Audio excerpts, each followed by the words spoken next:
and I was afraid of staying in the hostel because I think it's easy to fit everyone in a box, I learned to be afraid of everything. like a horror movie about hostels. I had missed a lot of opportunities. We're Josiah and Lauda, and we exchanged traditional comforts for a life filled with adventure, peace, and freedom when we moved into our van Paz in June of 2021. Join us as we explore alternative ways of living outside the system. I turn my face to the wind. Its caress sweet on my skin. Yesterday we arrived to Baños. This is my first time in Baños, and everybody was telling me that this is a magic place, because there are a lot of waterfalls, nature, hikings, and just booked this hostel, and it's amazing. I really love this place. It has a lot of nature. A hostel is like a hotel, but rather than just having private rooms, it also offers dormitories. So if you think back to summer camp where you have bunk beds and a bunch of people are sleeping in the same room, maybe it's 4 beds, maybe it's 16 beds, it really depends on the hostel. So you're paying less for the bed than you would for a private room. Mm-hmm. I was fortunate enough to start traveling at a pretty young age. And I remember the first time I stayed at a hostel, I think it was when I was traveling in Europe. And there it's very normal to travel in hostels. It's very popular. And for me, like you said, I hadn't really heard of it other than a horror movie about hostels. And I mean, I've stayed at a lot of hostels now. And I've always said, even if I won the lottery and money was a non-issue, for me, the benefits of staying in a hostel are amazing. Hablamos ahorita de eso.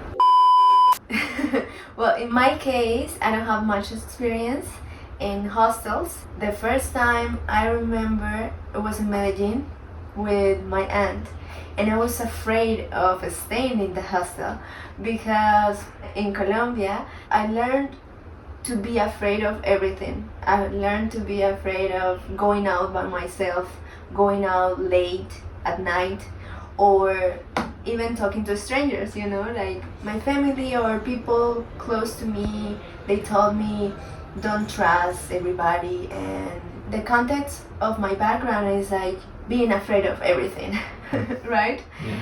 And it's difficult to change that mindset. Yeah. So I tried for the first time with my aunt. It was a really nice hostel, but we have 10 beds, but nobody was there, so it was a nice experience.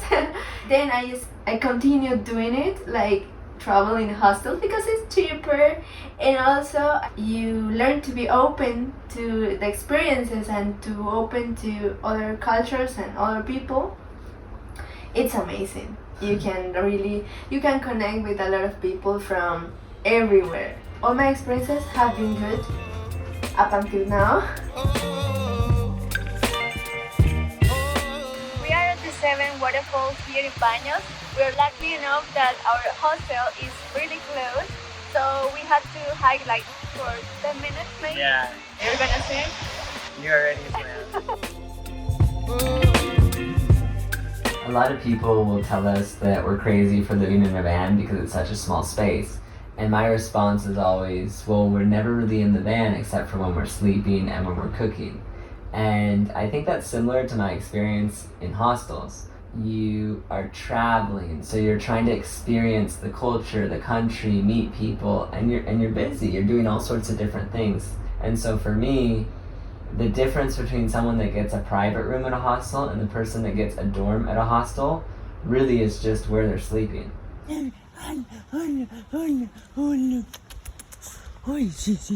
For me, the only benefit that I found staying in a hotel is just the privacy. But there are a lot of benefits for me staying in a hostel. I think people travel for different reasons, right? And a lot of people just want to see the places, and there are a lot of beautiful places to see in the world. When I started traveling, I wanted to go to as many countries as possible and take pictures and see all of the different things. And I think now, for me, it's primarily about experiencing different cultures. And when I'm staying at a hostel, maybe I'm not experiencing the culture of the country I'm in, but I'm meeting people from all around the world. And I think more than anything, I travel for people.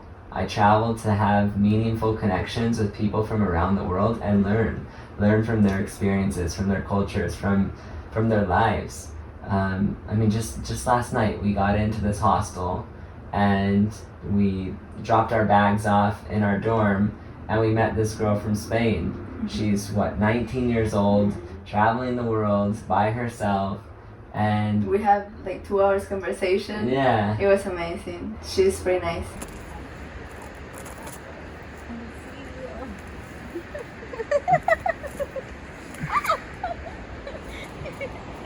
I mean, I think one benefit that we didn't mention before is being able to travel by yourself, right? When you stay at a hostel and you're by yourself, you're never actually by yourself. You get to eat with people, you get to talk to people, you get to go on excursions with people, because lots of people are traveling by themselves. I think it's easy to fit everyone in a box, right? Like my family fills this role and my friends fill that role, and then strangers, they just, kind of coexist as I live my life. And spending time traveling and staying at hostels has taught me that those boxes don't have to exist. Those roles don't have to exist. They can all overlap. I can have a meaningful moment with someone that I'll never see again. Yeah, it's true. And sometimes you can have like a really deep connection with someone that you just talk for a night.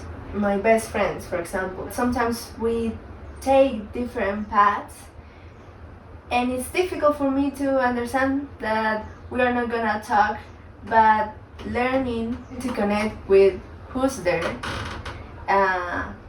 is more important.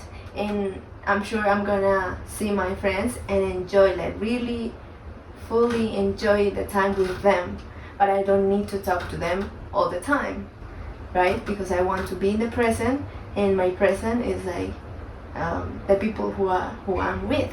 Hostels create an environment where it's a self-selecting group. The type of people that choose to come to hostels are open-minded, tend to be free thinkers, tend to be very willing to strike up a conversation with strangers, because everyone that is staying in a hostel, or at least most people, understand these benefits, right? Anyone that stayed at hostels will watch this video and they're like, yeah, we already know that. And I think that having that environment where everyone kind of understands the rules, that we're all gonna share this space and we're all gonna exchange our experiences, you get to have really beautiful moments, really share beautiful connection with people. And I've said to many people, I think that it's possible to have those connections, not just in a hostel, but anywhere in life. What's difficult is we're so busy with work, we're so busy with our studies, we're so busy with our drama, that we don't see someone on a bench and just start talking to them.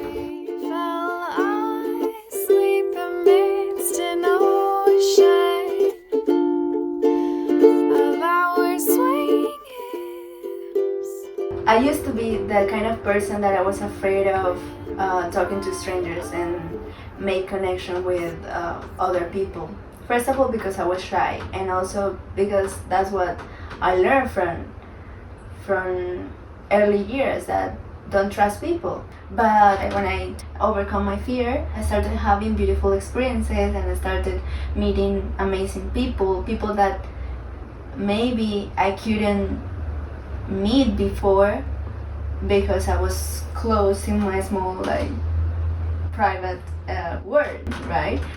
And once I experienced the connection, the real connection with the strangers, and I recognized the beautiful soul in each person, I changed my mind, and I realized that I had missed like a lot of opportunities to learn from others and also to show them the person I am. I can say now that it's a beautiful experience, and probably if you are shy or if you have the same background as mine, maybe you are not open to connect with strangers, but I really recommend you to take the step, like try it and take the risk. And let's see what happens. Let's see how's your experience. It could be good, it could be bad, but maybe there is something you can learn from each experience. And I can say that I have learned a lot from talking to strangers and being in hostels. And don't forget to like and subscribe if you like our channel.